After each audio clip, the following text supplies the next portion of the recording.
Halo sahabat semua, jumpa lagi dengan Urgent Health, yang akan memberikan informasi seputar kesehatan. Simak terus informasinya ya. Kali ini kami akan memberikan informasi mengenai batuk darah dan bagaimana mengatasinya. Pernahkah kita mengalami batuk darah? Batuk darah atau hemoptisis merupakan usaha mekanis saluran napas mengeluarkan darah yang berasal dari saluran napas bawah di dalam paru. Batuk darah berwarna merah segar atau merah muda. Warna merah tersebut perlu dibedakan dengan warna merah muntah darah, karena muntah darah, hematemesis, berasal dari saluran cerna dan umumnya berwarna merah kehitaman, hingga bisa seperti kopi. Persentase perawatan rumah sakit akibat batuk darah adalah sebesar 31 hingga 35%. Berdasarkan jumlah batuk darah yang dikeluarkan, batuk darah dikelompokkan menjadi batuk darah non-masif. Kurang dari 200 ml per hari dan masif, minimal 200 ml per hari. Batuk darah masif memiliki risiko kematian yang tinggi, sekitar 30% karena cairan dan bekuan darah dapat menyumbat saluran napas. Batuk darah merupakan gejala utama dari 10-15% semua penyakit paru. Penyebab batuk darah di Indonesia terutama adalah tuberkulosis, infeksi jamur di paru, tumor paru, dan gagal jantung.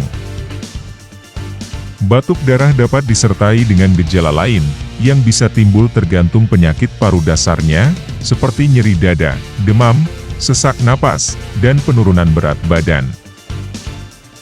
Pemeriksaan yang dapat dilakukan untuk mengetahui penyebab batuk darah yaitu pemeriksaan darah lengkap, pemeriksaan radiologis dada seperti foto toraks dan CT scan dada, dan pemeriksaan dahak. Pemeriksaan darah lengkap bertujuan mengetahui kondisi sistem darah terkait penyakit yang terjadi. Pemeriksaan radiologis dada bertujuan mengetahui lokasi kelainan dan perlukaan penyebab batuk darah, dan mengetahui penyakit dasar seperti infeksi atau tumor.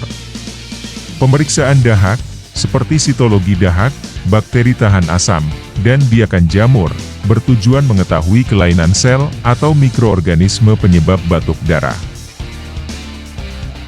Kondisi batuk darah masif umumnya membutuhkan pertolongan segera menggunakan alat prosedur minimal invasif seperti bronkoskopi atau teropong saluran napas oleh dokter spesialis paru.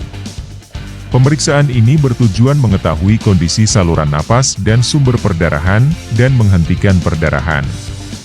Tindakan ini umumnya dilakukan dengan pembiusan total. Tingkat keberhasilan bronkoskopi menemukan titik sumber perdarahan mencapai 86%. Apabila telah diketahui sumber perdarahan, maka dilakukan tindakan dan pengobatan pengendalian perdarahan langsung di tempat tersebut. Bila mengalami batuk darah, kita tidak perlu panik. Segera istirahat dan mengurangi kegiatan yang merangsang batuk darah lebih banyak. Batuk darah tidak pernah dianggap sebagai kondisi normal, sehingga kita harus segera periksa ke dokter spesialis paru bila mengalami batuk darah, terutama bila berkepanjangan, kronis.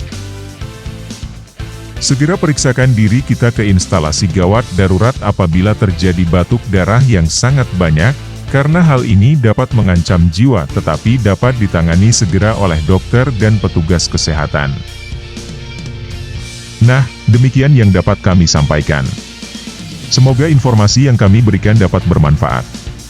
Ingat, mencegah lebih baik daripada mengobati. Jaga selalu kesehatannya. Salam sehat untuk semua.